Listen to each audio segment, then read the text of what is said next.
Merry Christmas.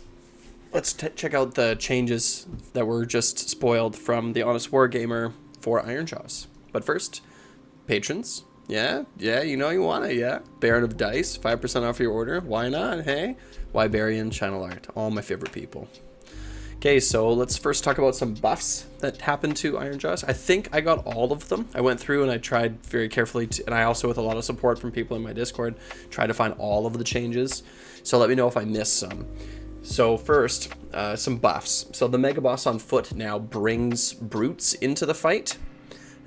So when he fights, right, he then picks a brute unit wholly within whatever, and then they get to fight immediately after, and they also get +1 attacks. But the the Mega Boss lost his other abilities, so he can only give the brutes now 1 additional attack, and he has to fight.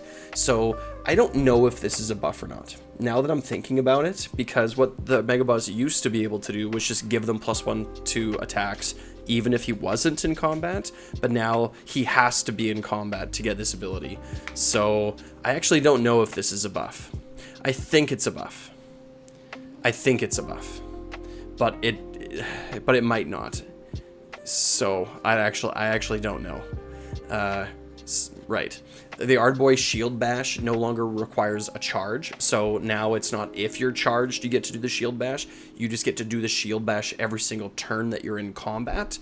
However, it's not every single unit in your Ardboy unit that gets to roll a die. So for example, the way that it works right now is that if your Ardboy unit is just touching in combat another unit, if your Ardboy unit has 20 models in it, you get to roll all 20 dice, and on 6-ups/5-ups, if you have an Ardboy Big Boss, it deals immortal. But now it's just you pick a unit in combat with the Ardboy's unit, and then every model that's within 3 inches of that enemy unit. So it's every model in combat with the unit that you picked, you roll that many dice. So if your opponent approaches you from the side and there's only like 3 or 4 models that are within range, you only get to roll 3 or 4 dice. So it's going to be like, I don't know if it's buffed or nerfed, to be honest. If you're the one controlling the tempo and you're charging in, I think it'll be a buff, because you'll get to do it every single turn. If you're playing like a Zogrock army where you have lots and lots of wards and you're playing an Ardboy boss and you're gonna, rally up destroyed or damage units and throw them back in, or if you're playing Big Wa and you get to recur Ardboy units, I think it's a buff, but I don't know if it'll be a buff. I have a feeling it's going to be just a straight nerf in a regular standard Ironjawz army, but that's what we're looking at right now. We're not looking at playing our actual armies, we're looking at playing armies of Renowned in orcs. Huzzah.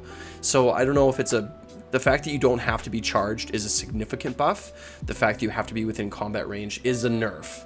So I'd say overall the Ardboys come out ahead, but you're going to have to be a little bit more cognizant of how you're moving them around the battlefield and everything else. So that's it. So I think the Mega Boss probably comes out about the same. Ardboys probably come out a little bit worse in standard Ironjawz, probably a little bit better in all the other armies of Renown, but on balance the buffs are pretty weak buffs overall. Now to the nerfs. So the Kill to Beat, which is our +1 damage prayer, went up from a 4 to a 5, and if you want to use it twice, it went up from an 8 to a 10. So this is a significant nerf. It's our best prayer, so our best prayer by far just got worse, so significantly worse. Gore Grunta's weapon profiles changed. They are about the same. What they did was they got 1 more attack for the orc on top, and -1 to hit. So now the pigs hit on 5s. So I think overall it's probably a slight nerf, because the pig is the profile that has charge +1 damage. That's one that we really want. So it has 0 random hits on 5s. So it means if everything is lining up, so if your Gore Grunta's charged into cavalry where they're getting all of their bonuses, they actually do less damage than they did before. They do more damage against cavalry if they didn't charge, right? If that makes sense. But overall, I'd say that their weapon, they weren't dealing very good damage before, and now they're dealing slightly less damage. The Mega Boss on Maw Crusher lost his Smash Through ability. This was I believe his Rampage when he charged in. So, or maybe it's, yeah, they reworked it. They essentially took his you can pile in 2d6 ability and his when he charges he deals mortal wounds ability, and they combine them into one. So now instead of those two different abilities, instead of Smash Through and Destructive Bulk, they removed Smash Through and reworked Destructive Bulk. So this is once per turn army in any combat phase. You do a 2-up D3 worth of damage to something it moved across. So again, on a 2-up, on a D3, the Maw Crusher can move 2d6. It can move through combat, so it can like leave combat with one thing and enter combat into another, I believe. And it can end in combat, and it does, like I said, 2-up D3 mortals to something it passed across, or it deals double that much damage to infantry. So this might very well be a nerf, because instead of piling in 2d6, which is a guaranteed movement, now there's a 66% chance you get to do something better, but a 1 in 3 chance that you get to do nothing.